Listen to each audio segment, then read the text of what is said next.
porte sur la digestion des matières grasses alimentaires et leur impact métabolique en fonction de la forme sous laquelle elles sont intégrées au repas. Les matières grasses peuvent être sous différentes formes dans la matrice alimentaire et dans le cadre de ma thèse, on étudie deux formes en particulier, une forme tartinée et une forme finement dispersée dans une boisson. Cette structuration de la matière grasse différente va modifier la façon dont la matière grasse est digérée, la vitesse à laquelle elle est digérée. Et nous, on s'intéresse plus particulièrement à ce qui se passe au niveau de la circulation sanguine après que la matière grasse a été absorbée. Donc la quantité et la vitesse à laquelle les lipides apparaissent dans la circulation sanguine, leur devenir métabolique dans l'organisme, et puis aussi l'apparition de particules qui vont être absorbées en même temps que les lipides, qui vont provoquer potentiellement une inflammation légère, comme les endotoxines de la flore intestinale.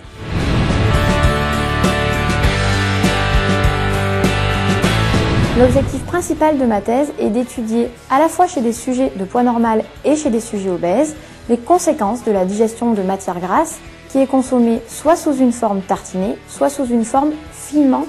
dispersée dans du lait écrémé. Les conséquences métaboliques étudiées sont entre autres le devenir des lipides alimentaires dans la circulation sanguine et les phénomènes d'inflammation et d'endotoxémie associés.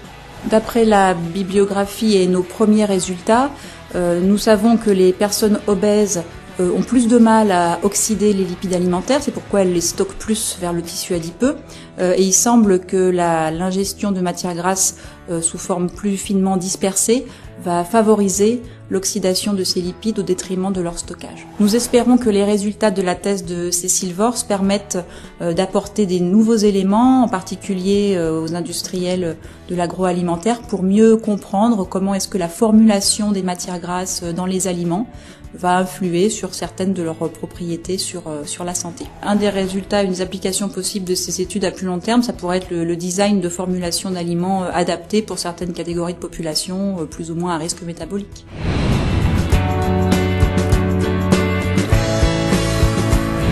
Nous avons mis en place une étude clinique,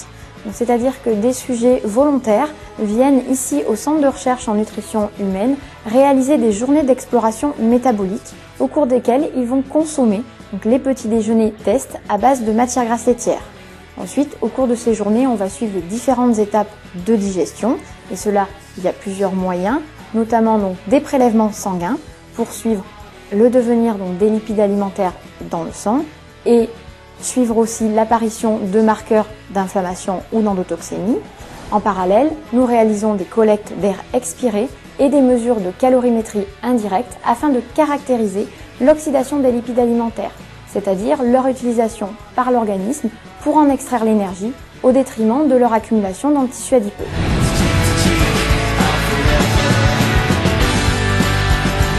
En tant que porteur de projet, je suis très fière que le projet de thèse de Cécile Worst ait reçu la bourse de la Fondation Nestlé France parce que bien sûr ça va apporter une aura supplémentaire au projet, contribuer à la dissémination des résultats et le travail que fait Cécile est très important avec de nombreuses équipes cliniques et scientifiques et elle mérite vraiment que son travail soit largement valorisé et diffusé. Je suis très honorée que mon projet scientifique ait été primé. Donc, la bourse Nestlé représente un financement non négligeable qui contribuera à la finalisation de mes travaux de thèse et à leur diffusion au sein de congrès nationaux et internationaux. Et puis cette bourse participera également à compléter ma rémunération en fin de thèse.